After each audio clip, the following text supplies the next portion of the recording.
Hi everyone, Aaron here from My Relationship Resources. In today's video, I would like to talk about a topic that if I had $5 for every time somebody asked or suggested this to me, I could buy at least 2 round-the-world first-class plane tickets. Are same-sex relationships easier and less complicated than heterosexual relationships? There has been an unquestionable divide between males and females over several centuries. There have been books written to suggest that men are from Mars and women are from Venus.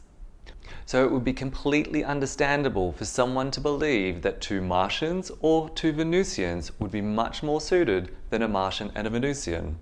However, over 35 years of studying hetero and homosexual relationships, the Gottman Institute have discovered just as many men are seeking monogamy as women, just as many women pursue infidelity as men, and during conflict, men use maybe 1 or 2 less words a minute to describe emotion than women do.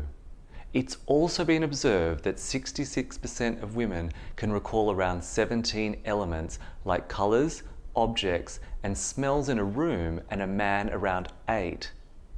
But does this make a relationship between 2 women and 2 men easier? Not really. The only real difference there are in relationships across the board are personality differences. Even Esther Perel, a leading expert in conflict resolution in both straight and gay relationships, agrees that the distinction between how men and women behave in relationships is minimal. Intimacy is intimacy, and conflict is conflict. What causes conflict in relationships has nothing to do with gender or sexual preferences, but when we focus too much attention on each other's flaws and weaknesses, when we blame our partner for our feelings or behavior, and when we limit our vocabulary in a negative way to "you always" or "you never." When we experience stress and conflict in our relationships, we all revert back to a parental blueprint that we were programmed with as children. There is no exception for men or for women. We can grow up in the same household and still entertain quite contradictory parental blueprints about how to behave in relationships. Believe me, I have 7 siblings. Most of us possess on some level opposing parental blueprints causing stress and conflict in our relationship. If you want to reduce stress and conflict in your relationship, try these 3 things. First, you must focus on one topic or event at a time. No kitchen sinking, as Esther would call it. A sink full of dishes cannot be cleaned without breakages beyond repair. However, cleaning one dish at a time will minimize breakage. The same goes in our relationships. We should be dealing with one thing at a time, rather than a string of events that have happened over the months or years that are often misconstrued, distorted, or exaggerated because we're aroused with anger or stress. Secondly, each person must be responsible for their own personal experience.